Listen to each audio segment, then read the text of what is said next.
Good morning students, welcome to MKH video series. I am Shivani. Today we are going to start a remaining part of the chapter, that is biodiversity and its conservation. So in the last class we had discussed about the biodiversity hotspot. The biodiversity hotspot is where the maximum number of the biodiversity is found is known as biodiversity hotspot. ये बात हमने last class में discuss करी थी कि biodiversity hotspot क्या होते हैं, जहां पर मैक्सिमम नंबर में बायोडाइवर्सिटी मिलती है उस रीजन को हम हॉटस्पॉट डिक्लेयर करते हैं। और किसी भी रीजन को हॉटस्पॉट डिक्लेयर करने के लिए 2 पॉइंट्स नेसेसरी है। वो कौन से है? फर्स्ट है कि वहां पर कितने नंबर में एंडेमिक स्पीसीज है, सेकंड है कितना परसेंट वहाँ पर हैबिटेट लॉस हो चुका है, उसके बेसिस पर हम वहाँ को क्या डिक्लेयर करते हैं? हॉटस्पॉट डिक्लेयर करते हैं। Is it okay? Next is the biodiversity hotspot of India are eastern Himalaya hotspot, the second one is the western Ghat hotspot and the third one is Burma hotspot. So let's start with the first hotspot, that is the Eastern Himalaya hotspot. So eastern Himalaya hotspot में कौन सी states आती है? सो east Himalaya reason की जो states है वो सारी किस में आती है? ईस्टर्न हिमालय हॉटस्पॉट में। और इनकी स्टेट्स कौन कौन सी है? Assam, Arunachal Pradesh, Sikkim, West Bengal are the part of this hotspot. ये सारे क्या है? ईस्टर्न हिमालय हॉटस्पॉट के पार्ट्स हैं. अब यहाँ पर कितने नंबर्स में एंडेमिक स्पीसीज है? सो 3160 तो प्लांट्स की एंडेमिक स्पीसीज है, और 12 मैमल्स की है, 15 बर्ड्स की है, 15 रेप्टाइल्स की है, 14 एम्फीबियंस की है, 33 फिश स्पीसीज है. तो ये डाटा आपको लर्न रखना है कि यहाँ पर कितनी एंडेमिक स्पीसीज है और कितने स्टेट्स यहाँ पर कंबाइन है, मतलब कौन से स्टेट इसके अंदर आते हैं. फिर है ये कितने स्क्वायर किलोमीटर स्प्रेड हुआ है? So spread in 7,50,000 square kilometre.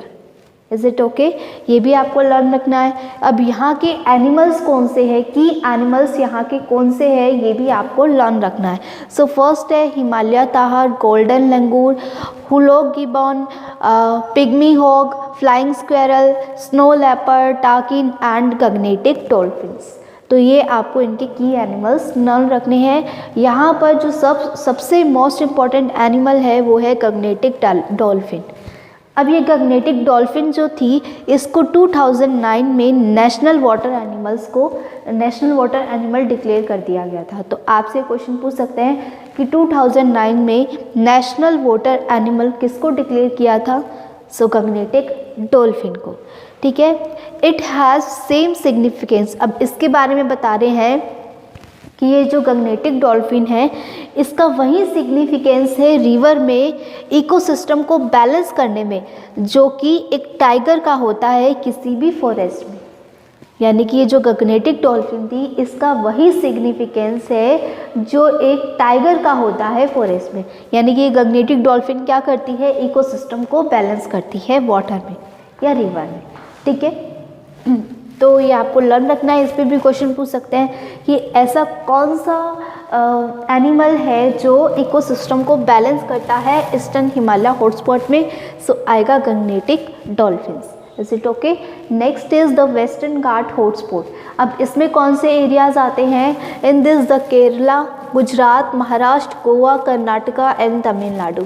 ये सारे एरियाज इस वेस्टर्न घाट हॉटस्पॉट में आते हैं, are the part of this hotspot. अब यहाँ पर कितनी एंडेमिक स्पीसीज है? 2958 तो प्लांट्स की है एंड 18 मैमल्स की है, 174 बर्ड्स की है, 174 रेप्टाइल्स की है, 130 एम्फीबियंस की है एंड 139 फिश एंडेमिक स्पीसीज है. और ये कितने स्क्वायर किलोमीटर में फैला हुआ है? It's spread in the 1,60,000 square kilometre. और यहाँ के की एनिमल्स कौन से हैं? Malabar civet, Asian elephant, Malabar grey hornbill, Nilgiri tahr and the tail macaque money. ये मंकी, सॉरी. अब ये जो मंकी है ये पीछे से तो लॉयन जैसा दिखता है, लेकिन एक्चुअल में वो मंकी होता है. इसकी जो टेल है अगर हम इसको पीछे से देखेंगे तो बिल्कुल हमें ये टाइगर जैसा दिखेगा, लॉयन जैसा दिखेगा, लेकिन एक्चुअल में ये मंकी होता है. ठीक है. So this is the Western Ghats hotspot. Now let's move. So next is Indo-Burma biodiversity hotspot. मैंने आपको बताया था कि ये जो इंडो बर्मा बायोडाइवर्सिटी हॉटस्पॉट है, इसका कुछ पोर्शन हमारे इंडिया में है, इसका स्मॉल पोर्शन हमारे इंडिया में है, बाकी का पोर्शन दूसरी जगहों पर फैला हुआ है। तो वो कौन सी जगह है? चाइना में इसका फैला हुआ है। इंडिया में तो है, स्मॉल पोर्शन है इंडिया में, इसके अलावा इसका पोर्शन चाइना में है, म्यांमार में है, वियतनाम में है, थाईलैंड, कंबोडिया एंड मलेशिया, यहाँ पर इनका पार्ट्स फैला हुआ है। तो आपसे क्वेश्चन भी पूछ सकते हैं कि इंडो बर्मा बायोडाइवर्सिटी हॉटस्पॉट है वो कहाँ कहाँ पर है, ठीक है, तो ये आपका आंसर आएगा। नेक्स्ट है, it spread in the 23,73,000 square kilometre, इतने स्क्वायर किलोमीटर में ये फैला हुआ है, ठीक है। इसके अलावा 1,3500 प्लांट स्पीसीज है यहाँ पर, और 433 मैमल्स है, 1,266 एम्फीबियंस है एंड 1,262 यहाँ पर फिशेस प्रेजेंट है। तो ये डाटा भी आपको याद रखना है। इंडो बर्मा बायोडाइवर्सिटी हॉटस्पॉट में ये मेन है और ये वाला डाटा, ठीक है। तो इतना तो आपको लर्न करना ही है। उसके अलावा आते हैं हम नेक्स्ट टॉपिक पर, एंडेमिक स्पीसीज। तो एंडेमिक स्पीसीज क्या होती है? Species which are found in a particular area and their distribution is limited to specific area are called the endemic species. यानी कि कोई स्पीसीज है वो किसी पर्टिकुलर एरिया पर ही मिलती है।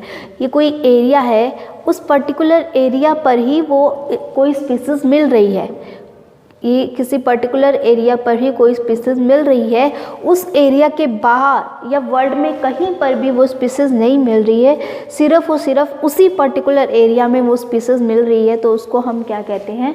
Endemic species. एग्जाम्पल है नैनूर, यानी कि यहाँ पर मैंने एंडेमिक स्पीसीज के क्या लिखे हुए हैं, नेम्स लिखे हुए हैं कि कौन सी एंडेमिक स्पीसीज है। तो मेडागास्कर आइलैंड्स में ये नैनूर है। इसके अलावा मेटास्क्यूआ ट्री जो है वो स्पेसिफिक वैली चाइना में है। और लॉयन टेल्ड मंकी, यानी कि पीछे से लॉयन जैसा दिखता है लेकिन वो एक्चुअल में मंकी है, तो वो भी एक एंडेमिक स्पीसीज है। वो स्पेसिफिकली वेस्टर्न घाट इंडिया में मिलती है और कहीं भी आपको देखने को नहीं मिलेगा, सिर्फ और सिर्फ इस रीजन में वो आपको देखने को मिलेगा और कहीं भी आपको पूरे वर्ल्ड में कहीं भी देखने को नहीं मिलेगा। नीलगिरी ताहर जो होता है वो वेस्टर्न घाट इंडिया में है। अब देखो, endemic species could not found anywhere else in the world. जो एंडेमिक स्पीसीज है आपको कहीं भी देखने को नहीं मिलेगी वर्ल्ड में, सिर्फ उस पर्टिकुलर एरिया में ही देखने को मिलेगी। तो ये आपको लर्न करने हैं, ये कुछ एंडेमिक स्पीसीज है, इनको भी आपको लर्न करना है। अब देखो, इनके एंडेमिक होने का रीज़न क्या है? क्या रीज़न है कि वो उस पर्टिकुलर एरिया पर ही हमें मिल रहे हैं? सो फर्स्ट रीज़न है the interaction between the region, climate condition and the geographical condition and endemic species is the main reason of endemism. ठीक है, जैसे कि क्या है, कोई एक पर्टिकुलर एरिया है, उस पर्टिकुलर एरिया का क्लाइमेट कैसा है? उस पर्टिकुलर एरिया का जो क्लाइमेट है वो हॉट है, उस पर्टिकुलर एरिया का जो क्लाइमेट है वो हॉट है, और उस हॉट रीजन में ही वो जो स्पीसीज़ है, उस हॉट रीजन में ही वो जो स्पीसीज़ है वो मिलती है। और अगर हम उसको कोल्ड क्लाइमेट में लेकर जाएंगे तो वो वहाँ पर सर्वाइव नहीं कर पाएगी। सपोज़ करो ये कोई पर्टिकुलर स्पीसीज़ है, ये स्पीसीज़ हॉट क्लाइमेट में सर्वाइव कर सकती है, लेकिन इस स्पीसीज़ को अगर हम कोल्ड क्लाइमेट में ले जाएंगे तो हो सकता है इसकी डेथ हो जाए, ये सर्वाइव ही ना कर पाए। तो ये जो स्पीसीज़ है ये उस पर्टिकुलर क्लाइमेट में ही अपने आप को अडेप्ट कर सकती है। तो यहाँ पर बोला है interaction between the climate condition and the geographical condition, यानी कि वहाँ की क्लाइमेट कंडीशन कुछ ऐसी है और जियोग्राफिकल कंडीशन कुछ ऐसी है जिसकी वजह से वो उस पर्टिकुलर एरिया में ही सर्वाइव कर सकती है, उसके बाहर वो सर्वाइव नहीं कर सकती। So particular climatic condition and geographical condition is necessary for the proper life cycle of that species which is only available in that particular area, so their distribution is limited to a particular area। समझ में आया? जैसे कि कोई, फिर से मैं आपको बता रही हूँ, कोई एक रीजन है, उस रीजन का जो क्लाइमेट है वो हॉट है और वहाँ पर कोई पर्टिकुलर स्पीसीज़ मिल रही है। अब उस पर्टिकुलर स्पीसीज़ को अगर हम किसी दूसरे रीजन पर लेकर जाएंगे जहाँ पर कोल्ड होती है, तो हो सकता है वो स्पीसीज़ सर्वाइव ही नहीं कर पाए, उसकी डेथ हो जाए। तो इसीलिए वो वहाँ पर सर्वाइव तो नहीं कर पा रही, लेकिन यहाँ पर सर्वाइव कर पा रही है, हॉट क्लाइमेट में वो सर्वाइव कर पा रही है। तो ये रीज़न उसके लिए क्या हो जाएगा, उसका हैबिटेट हो जाएगा, वो इस स्पीसीज़ में ही रह पाएगी, बाकी किसी जगह पर नहीं रह पाती। इसलिए इसका क्या हो जाएगा, इसलिए हम इसको एंडेमिक स्पीसीज़ कहेंगे। ठीक है। अब देखो इसके बीच में किस किस के बीच में इंटरेक्शन हो रहा है, क्लाइमेटिक कंडीशन के बीच में हो रहा है, जियोग्राफिकल कंडीशन के बीच में क्या हो रहा है, इंटरेक्शन हो रहा है। इसी की वजह से क्या होता है, एंडिज्म होता है। जैसे कि मैंने आपको बताया था, इक्वेटर पर सबसे ज़्यादा बायोडाइवर्सिटी देखने को मिलती है। क्यों मिलती है, क्योंकि वहाँ का जो क्लाइमेट होता है वो सबसे ज़्यादा हॉट होता है और सबसे ज़्यादा बायोडाइवर्सिटी हॉट एरिया में ही मिलती है हमें। अगर हम इस इक्वेटर से दूर जाते जाएंगे तो हमारी जो बायोडाइवर्सिटी है वो कम होती जाएगी। क्यों होती जाएगी, क्योंकि पोल्स पर बहुत ज़्यादा कोल्ड एरिया होता है। तो पोल्स पर जाने पर उनको वो जो स्पीसीज़ है उनके अंदर वो फीचर्स होने चाहिए जिसके कारण वो उन पोलर एरिया में सर्वाइव कर सकती है। जैसे पोलर एरिया में आपने पढ़ा होगा तो पोलर बियर मिलते हैं, पोलर बियर मिलते हैं। अब उन पोलर बियर के अंदर ऐसी क्या अडेप्टेशन है, ऐसे क्या फीचर है कि वो वहाँ पर अडेप्ट कर लेते हैं। तो पोलर बियर की बॉडी में फर्स प्रेजेंट होते हैं, और अगर हम पेंगुइन की बात करें तो पेंगुइन की बॉडी में भी फर्स प्रेजेंट होते हैं। स्नो लेपर्ड की बात करें तो स्नो लेपर्ड की बॉडी पर भी फर होते हैं। याक की बात करें तो याक की बॉडी पर भी फर होते हैं जो उनको वार्म रखते हैं। लेकिन अगर हम किसी और स्पीसीज़ की बात कर रहे हैं, उनकी बॉडी पर फर प्रेजेंट नहीं होते, तो वो इस कोल्ड क्लाइमेट में सर्वाइव नहीं कर सकते। उनको कैसा क्लाइमेट चाहिए, हॉट क्लाइमेट चाहिए। इसीलिए वो पर्टिकुलर एरिया उनके लिए क्या हो जाता है, उनका हैबिटेट हो जाता है, वो वहीं पर ही सर्वाइव कर सकते हैं। अब सपोज करो ये जो पोलर बियर है ये इक्वेटर पर चला जाए, हॉट एरिया में चला जाए, हॉट क्लाइमेट में चला जाए, तो क्या ये सर्वाइव कर पाएगा? नहीं कर पाएगा, क्योंकि इसकी बॉडी पर बहुत ज़्यादा फर प्रेजेंट होते हैं, बहुत ज़्यादा फैट की लेयर होती है, जिसकी वजह से अगर ये हॉट क्लाइमेट में चला जाएगा तो इसको बहुत ज़्यादा गर्मी लगेगी और ये सर्वाइव नहीं कर पाएगा। तो ये जो पोलर बियर है ये सिर्फ पोलर रीजन में है, पोलर रीजन में ही अपने आप को सर्वाइव कर सकता है, अपने आप को अडेप्ट कर सकता है। बाकी किसी भी रीजन में ये अपने आप को सर्वाइव नहीं कर सकता। अगर हम किसी और स्पीसीज़ की बात करें तो वो इक्वेटर पर रह सकती है, हॉट क्लाइमेट में रह सकती है, वहाँ का क्लाइमेट उसको सूट करता है, इसीलिए वो उस रीजन के लिए कैसी हो जाएगी, एंडेमिक स्पीसीज़ हो जाएगी। Is it okay? सो ये था क्या एंडेमिक स्पीसीज़ के बारे में। एंडेमिक स्पीसीज़ क्या होती है, which are found only in a particular area, किसी पर्टिकुलर एरिया पे मिलती है, वर्ल्ड के किसी भी पार्ट में हमें नहीं मिलेगी, सिर्फ और सिर्फ उस पर्टिकुलर एरिया पर मिलेगी। और इसका रीज़न क्या है, interaction between the climatic condition and the geographical condition, क्योंकि उनको सर्वाइव करने के लिए ऐसा ही क्लाइमेट कंडीशन चाहिए जो जिससे उनकी प्रॉपर क्या हो सके, लाइफ साइकिल पूरा हो सके, वो प्रॉपर अपनी लाइफ साइकिल को क्या कर सके, कंप्लीट कर सके, उसका जो अडेप्टेशन है वो अच्छा हो सके। इसीलिए यही रीज़न है किसका, एंडिज्म का। Is it okay? Now let's move. Next is risk associated with the endemic species. अब जो एंडेमिक स्पीसीज़ है उनसे क्या क्या रिस्क हो सकते हैं, मतलब उनको क्या क्या रिस्क हो सकते हैं, इसके बारे में दिया है। So endemic species found in the particular area, ये हमें पता है जो एंडेमिक स्पीसीज़ है वो किसी पर्टिकुलर एरिया पर ही मिलती है, और अगर हम उनके एरिया को ही ख़त्म कर देंगे तो जो एंडेमिक स्पीसीज़ है वो एक्सटिंक्ट हो जाएंगी।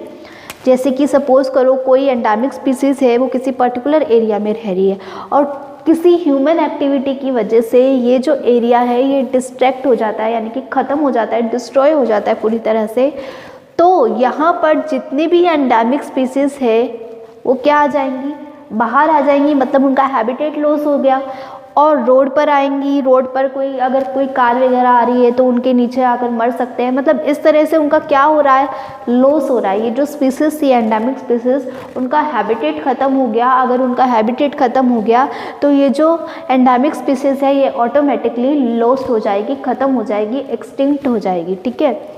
So endemic species found in a particular area, destruction of their habitat can completely reduce their population. अगर हम उनके habitat का destruction कर रहे हैं तो उनके numbers में भी कमी आएगी, उनका नंबर्स में भी क्या होगा, रिड्यूस होगा, उनका पॉपुलेशन भी रिड्यूस होगा। So the main risk that they are more prone to get extinct, यानी कि हमें डर लगा रहेगा कि वो कहीं एक्सटिंक्ट नहीं हो जाए, ऑटोमेटिकली होगी।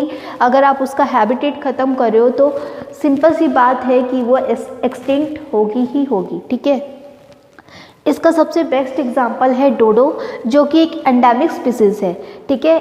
जब इसके बारे में पता चला, डोडो के बारे में जब पता चला, तो इसके बाद इसकी हंटिंग होने लग गई, और इतनी ज़्यादा हंटिंग होने लग गई कि ये एक टाइम पर ये एक्सटिंक्ट ही हो गया पूरी तरह से, इसकी जो स्पीसीज़ है वो ख़त्म हो गई, ठीक है। Get extinct in just 23 years after discovery due to the hunting, ठीक है। जब इसकी डिस्कवरी हुई थी तो डिस्कवरी के 23 ईयर्स बाद ये क्या हो गया था, ख़त्म हो गया था, एक्सटिंक्ट हो गया था, ठीक है। और ये 23 ईयर डिस्कवरी कब हुई थी, 1658 में हुई थी, और 1681 में ये क्या हो गया था, एक्सटिंक्ट हो गया था, ठीक है। ये इसका बेस्ट एग्जांपल है एंडेमिक स्पीसीज़ का। फिर है एंडेमिक स्पीसीज़ इन इंडिया। अब इंडिया में कितनी एंडेमिक स्पीसीज़ है, 17612 तो स्पीसीज़ है, जिसमें से वाइल्ड एनिमल्स है 44 स्पीसीज़ मैमल्स की है, 57 स्पीसीज़ बर्ड्स की है, 187 स्पीसीज़ रेप्टाइल्स की है, 110 स्पीसीज़ एम्फीबियंस की है, एंड 5150 स्पीसीज़ प्लांट्स की। तो ये इंडिया की एंडेमिक स्पीसीज़ का डाटा है, तो ये भी आपको लर्न रखना है, ठीक है। नेक्स्ट आता है इम्पोर्टेंस ऑफ बायोडाइवर्सिटी। अब जो बायोडाइवर्सिटी है ना, उसके हमारे बहुत इम्पोर्टेंस भी है, हमारी लाइफ में ये इम्पोर्टेंस भी रखते हैं। वो क्या इम्पोर्टेंस रखते हैं, फर्स्ट इम्पोर्टेंस है इकोनॉमिक सिग्निफिकेंस। तो इकोनॉमिक सिग्निफिकेंस में क्या है, biodiversity provides us food, fuel, animal feed, building would, industrial raw material etcetera. जितनी ज़्यादा बायोडाइवर्सिटी होगी उतने ही टाइप के हमें क्या मिलेंगे, फूड मिलेंगी, फ्यूल्स मिलेंगी, एनिमल फीड मिलेंगी, बिल्डिंग वुड्स मिलेंगी, इंडस्ट्रियल रॉ मटेरियल्स, ये सारे हमें कौन देता है, बायोडाइवर्सिटी ही देती है। To meet the requirement of increasing population, biodiversity is being used to increase the agriculture yield। यानी कि पॉपुलेशन इंक्रीज हो रही है, और अगर पॉपुलेशन इंक्रीज हो रही है तो बायोडाइवर्सिटी क्या करती है, बायोडाइवर्सिटी एग्रीकल्चर की यील्ड को बढ़ाने में हेल्प करती है। यानी कि एग्रीकल्चर में जितनी यील्ड का मतलब होता है क्वांटिटी को बढ़ाने में हेल्प करती है। इसका एग्जाम्पल है ये जो मैंने पॉइंट लिखा है, to meet the requirement of increasing population, biodiversity is being used to increase the agriculture yield. इसका बेस्ट एग्जांपल है नरेन 10 वैरायटी ऑफ वीट, जो कि आपने ग्रीन रिवॉल्यूशन सुना होगा। उस ग्रीन रिवॉल्यूशन में वीट को लिया गया था और इस वीट के डेवलपमेंट की बात की गई थी, ठीक है। ग्रीन रिवॉल्यूशन में ये जो वीट है इसको किसी दूसरी क्वालिटी ऑफ वीट के साथ क्रॉसिंग करवाई गई थी, और अब जो हमारे पास न्यू क्रॉसिंग करने के बाद जो न्यू वैरायटी आई थी वो बहुत अच्छी थी। यानी कि पहले जो वैरायटी थी वीट की वो ड्राफ्ट थी, लेकिन बाद में हमारे पास जो वैरायटी आई वो टोल थी। तो यानी कि इन्होंने क्या किया था, नरेन 10 वैरायटी ली थी जापान की, नरेन 10 वैरायटी ऑफ वीट की नरेन 10 वैरायटी ली थी जो कि जापान की है। उसको उन्होंने यूज़ किया था, जो हमारी जो नेचुरल वीट है उसको इस वाली वीट को, जैसे कि सपोज़ करो ये है जापान की वीट और ये है इंडिया की वीट, इस जापान की वीट को इंडिया की वीट के साथ क्रॉसिंग करा दी। ये जो इंडिया वाली जो वीट थी ये ड्राफ्ट थी नेचर में, और ये जो जापान वाली जो वीट थी ये टोल थी।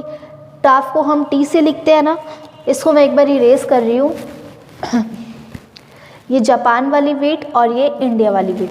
जो जापान वाली वीट थी वो थोड़ी सी टोल थी नेचर में, और ये जो इंडिया वाली वीट थी वो ड्राफ्ट थी नेचर में। तो इनकी जब क्रॉसिंग कराई तो हमारे पास जो वीट की वैरायटी आई वो कैसी आई, टोल आई, ठीक है। तो यानी कि इन्होंने जापान की वीट को यूज़ किया था वीट की वैरायटी को डेवलप करने के लिए, उसकी ड्राफ्ट वैरायटी को इम्प्रूव करने के लिए, जो कि रिस्पॉन्सिबल है किसके लिए, ग्रीन रिवॉल्यूशन के, ठीक है। इस तरह से देखो अलग अलग तरह की बायोडाइवर्सिटी आ गई। पहले क्या थी, पहले हमारे पास ड्राफ्ट वाली थी, लेकिन जब हमने डिफरेंट बायोडाइवर्सिटी ली, डिफरेंट तरह की वीट्स ली, तो उससे हमारे पास वेराइटी ऑफ वीट्स आ गई, बायोडाइवर्सिटी आ गई वीट्स में।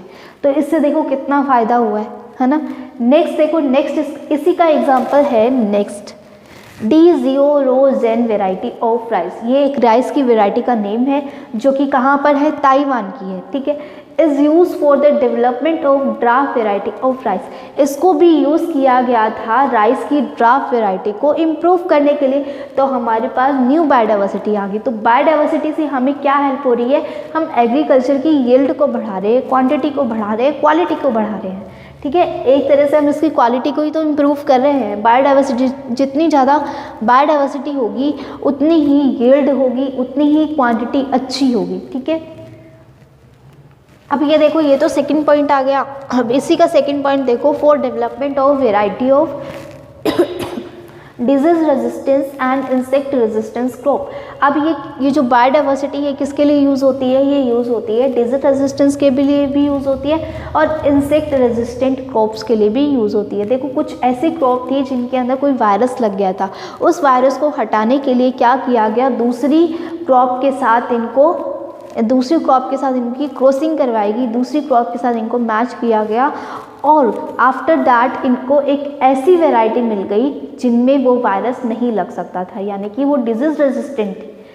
तो इससे बायोडाइवर्सिटी से क्या हुआ, हमारी डिजीज रेजिस्टेंस प्रॉपर्टी आ गई, इंसेक्ट रेजिस्टेंट क्या आ गई, वैरायटी आ गई, उसके अंदर प्रॉपर्टीज़ आ गई। फॉर द, देखो यहाँ पर लिखा हुआ है, for the production of grassy stunt virus. ये एक तरह का वायरस है जो कि प्लांट्स में होता है। रेजिस्टेंस पैडी स्पीसीज, पैडी क्या होता है, जो चावल वगैरह होता है ना, राइस वगैरह होता है, उसको पैडी बोलते हैं। ठीक है, तो जो पैडी स्पीसीज थी उनमें ये एक तरह का वायरस लगता है। ठीक है, तो इसके लिए क्या किया गया, वाइल्ड पैडी स्पीसीज को यूज़ किया गया, जो कि है ओराइजा निवोरा यूपी में। ये जो पैडी स्पीसीज है, पैडी स्पीसीज की ओराइजा निवोरा को यूज़ किया गया, जो कि यूपी की है, उसको इसके साथ, इस नॉर्मल वाली पैडी स्पीसीज के साथ जिसके अंदर ये वायरस लग सकता था, उसके साथ मिक्स कराया गया। अब हमारे पास जो वेराइटी आई, अब हमारे पास जो न्यू बायोडाइवर्सिटी आई किसकी, राइस की, वो कैसी थी, डिजीज रेजिस्टेंट थी, इंसेक्ट रेजिस्टेंट थी, यानी कि अब उनमें डिजीज़ नहीं हो सकती थी, ये वायरस अब उनमें नहीं लग सकता। पहले तो क्या हो रहा था, सारी की सारी जो पैडी की स्पीसीज थी उन सब में ये वायरस लग चुका था, पूरी की पूरी ख़राब हो चुकी थी। तो उन्होंने क्या किया, उन्होंने वाइल्ड पैडी स्पीसीज को यूज़ किया, जो कि यूपी की है, उनको मैच करवाया, उनके क्रॉसिंग करवाई और क्रॉसिंग करवाने के बाद उन्हें एक न्यू स्पीसीज मिली और वो न्यू स्पीसीज थी वो कैसी थी, वायरस रेजिस्टेंट थी। ठीक है, तो ये होता है बायोडाइवर्सिटी का use. Next is biodiesel trees. अब कुछ जो बायोडाइवर्सिटी है उसको हम बायोडिजल ट्रीज, मतलब कि बायोडीजल में भी यूज़ कर सकते हैं। कुछ ऐसे ट्रीज हैं जिनको हम एज अ फ्यूल यूज़ कर सकते हैं। वो कौन से हैं, जेट्रोपा एंड करोंजा है। ठीक है, तो ये बायोडीजल ट्रीज हैं, तो ये भी आपको लर्न रखने हैं। ठीक है, तो फर्स्ट था, हमने क्या देखा, एंडेमिक स्पीसीज।